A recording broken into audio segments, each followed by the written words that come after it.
Marketnews.com. I'm John St. George. My guest, Edward Griffin. Mr. Griffin is the author of the book Creature from Jekyll Island, plus many others. So you've been saying to yourself, the government's a mess in one way or another. How do these messes start? Where do they come from? Earlier we've been talking about collectivism. Mr. Griffin gave us some definitions of what that is. And then two tentacles form out and form something equally as ugly throughout history. Leninism and Fabianism. And we're going to find out what these two things were, and are they still around today? Ed Griffin, good to have you with us. Thank you very much, John. I think just to kind of back up a little bit, give us another definition of collectivism, then I want to get into Leninism and Fabianism. Right. These are strange words to our ears in modern times. Collectivism is a word that was used quite freely in books of a few decades ago, but it's a word that's been lost to us today. Roughly defined, it is the concept that government is the solution, the proper solution for most of man's problems. So a collectivist, and this is not a technical definition, but it's a pretty good substitute. A collectivist is a person who believes that if you have a problem and you want to improve society in any way, that the solution should be through government action, through coercion, using laws to bring these things about, and if necessary to sacrifice individuals or minorities, if necessary, for the greater good of society. And you find this philosophy embedded in some of the rather dreaded philosophies or tyrannies of our recent history, like communism and Nazism and fascism, are all based on these principles of sacrificing individuals, if necessary, for the greater good of the greater number. And of course that always translates into the greater good of the state. The state is presumed to be the greater number of society. So that's basically what we're talking about, collectivism. And what many people don't realize is that collectivism exists today in two forms. And here are some more words that are not very well known. Now, Leninism is fairly well known because we remember the name of Vladimir Ilyich Lenin, who was one of the firebrands of the Bolshevik Revolution and quite a prolific writer and a theoretician. Lenin took the theories of Karl Marx and converted them into a living fighting force. See, Karl Marx wrote Das Kapital and the Communist Manifesto, and there are millions of Marxists around the world who have read his works and believe his theories. Basically his theories were: workers of the world, unite, throw off the chains of your capitalist exploiters, recapture control of the means of production, unite against war and racism, from each according to his ability, to each according to his need, and on and on and on. These are very famous and popular slogans that Marxists in general like. They buy into this, and because they're basically idealistic people, they think that would be a better society than we have now. But the fact of the matter is that all of the countries historically that have been taken over by communism, that we used to say behind the Iron Curtain, none of those countries were ever taken by Marxists. They were all taken by another group called Leninists, or Marxist-Leninists, sometimes they call themselves that. And those are people who also believe in the writings of Karl Marx, but they believe in the writings of Lenin, who organized the Communist Party, who said basically we must have organization, we must have structure, we must have discipline, we must have communications, we must have training, we must have leadership. He created a fighting force. And so that is the fighting force that took over all of these countries. So Leninists are a notch above Marxists. They sound like they were more doers. They were doers, exactly. The Marxists tend to be the theoreticians. The Leninists are the doers, the ones that go out and make it happen. See? So there's a very important distinction between the two, and it's interesting, I think, to know that even in the heyday of communism, most of the top communists did not refer to themselves as communists. They referred to themselves as Leninists. Interesting. It's very interesting, and it's very significant, because the word communism was kind of a catch-all phrase. Lenin and Marx both taught that communism was something for the future. They were establishing what they called socialist republics.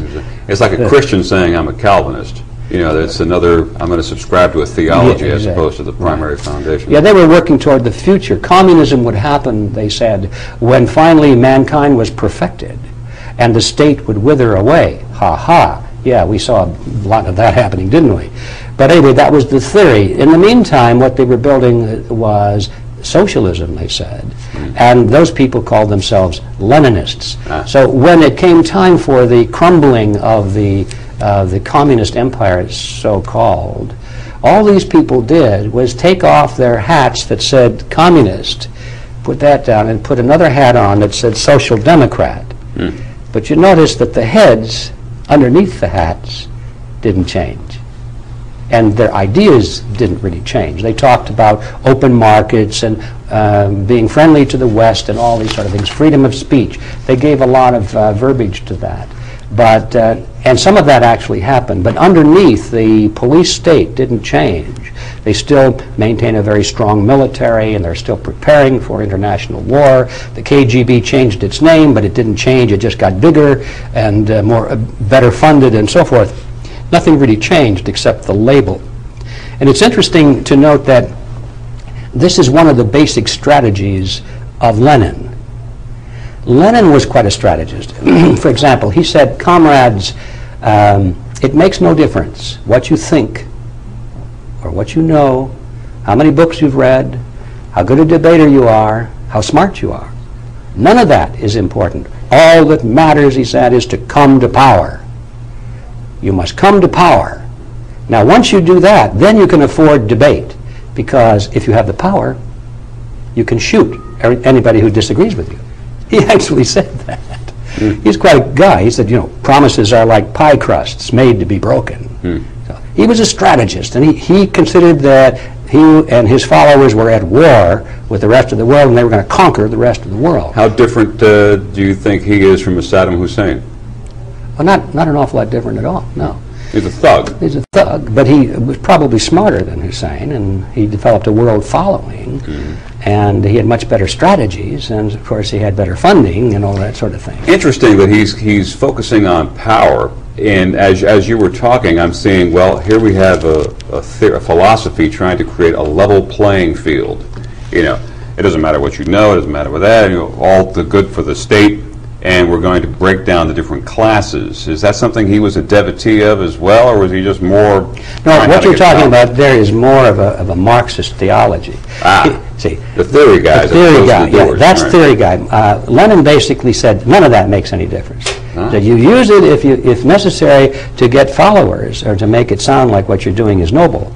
But the only thing that matters, he said, is to come to power. And I'll give you an example. He said, for example, if you were to go into a country that we're trying to take over, and those people had a strong culture, strong nationalistic feelings, they didn't want to give up their history and their nationalism. So what do, comrades? Do you go in there and tell them that that's stupid? Do you go in and preach internationalism that we know is the way of the future? He said, no, of course not, because they would reject you. You go in and tell them what they want to hear. Be the best nationalist leader there. Let them follow you, thinking you represent them, so that you can come to power. Once you're in power, he said, then you can betray them, because you've got the power. See what I'm saying? And Lenin said, you go into a country where they don't like us communists very much. What do? Go and say, we are a communist? No, don't be stupid, comrade. You go in and tell them that you're a non-communist, or better yet, tell them you're an anti-communist. Form anti-communist organizations and lead your own opposition so that you will not be defeated.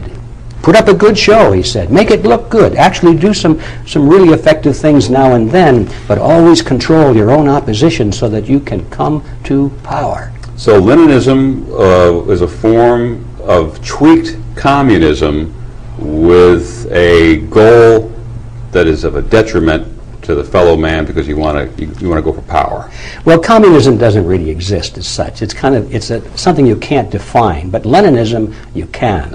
And the point I'm trying to make is I'm getting slowly to it here because we're going to talk about Leninism versus Fabianism. I'm doing what comes first, the chicken or the egg thing. Right. I don't know. Well, it's hard to define, but you see, one of the theories that Lenin taught was the strategy of a feigned defeat or feigned retreat in order to lure your enemy into a vulnerable position. And this is not original with him. You can find this in the history books. I discovered that strategy brilliantly taught by Tamerlane, the Mughal warrior. He would when he was confronting a superior military force, he couldn't defeat them one-on-one in the open battle. So what he would do is just before nightfall, because they never fought at night, they always fought in the morning when the sun came up, he would make it look like his forces were retreating. He would put his forces, first of all, in a very vulnerable location where they couldn't defend themselves very well. It looked like it was a stupid act, And the enemy would say, look at that idiot, he put himself into a vulnerable position. We'll get him in the morning.